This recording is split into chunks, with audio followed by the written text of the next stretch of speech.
Untuk informasi lebih lengkap dan berita terkait, klik link di deskripsi. Jangan lupa subscribe channel kami di YouTube dan juga install aplikasi CNBC Indonesia di Google Play Store dan App Store untuk mengikuti perkembangan berita ekonomi dan bisnis terkini. Ya, kalau kita lihat memang ya indeks itu adalah 0,28%, tapi sedikit lebih baik daripada di Oktober.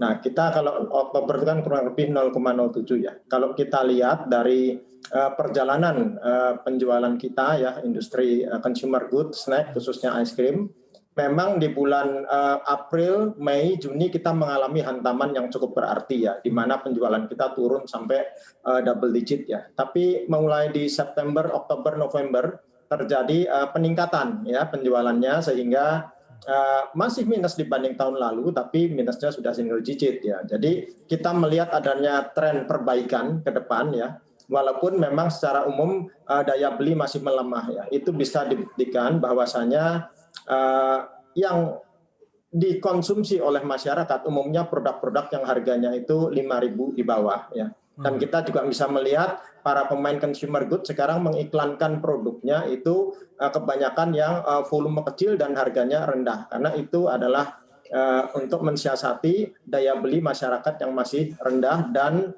mereka juga masih belum pasti ya untuk ekonomi ke depan kita sebagai akibat pandemik ini. Tapi pada umumnya ya masyarakat harus ingin bergerak sih. Mengingat masyarakat kita sangat price sensitif, kemudian katalis apa yang bisa kita gunakan bahwa daya belinya sudah mulai membaik atau masih mendatar saja karena price above all untuk mereka? Dan penyesuaian apa yang sudah dilakukan oleh para pengusaha kalau masyarakatnya sangat price sensitif seperti akhir-akhir ini? Ya, kalau menghadapi masyarakat yang price sensitif seperti ini, ada dua alternatif yang bisa kita lakukan ya. Yang pertama adalah downsizing, sehingga orang bisa mengkonsumsi produk dengan pembelian yang lebih sedikit ya, sehingga sekali membeli cukup harganya lebih murah, dan juga kita mensiasati dengan mengeluarkan produk-produk yang masih dalam jangkauan mereka ya, produk-produk baru menyesuaikan daya beli mereka. Dan juga saya kira adalah penting untuk mendekatkan produk kita kepada konsumen menggunakan sekarang ini e-commerce maupun home delivery, sehingga lebih memudahkan konsumen untuk menjangkau produk kita tanpa mereka perlu mengeluarkan biaya yang besar untuk pergi ke toko dan sebagainya karena masih suasana PSBB. Kalau kita berbicara strategi downsizing, seberapa jauh ini juga sudah berkontribusi terhadap business return, Pak? Karena tentu saja penyesuaiannya sangat besar berbicara mengenai downsizing ini.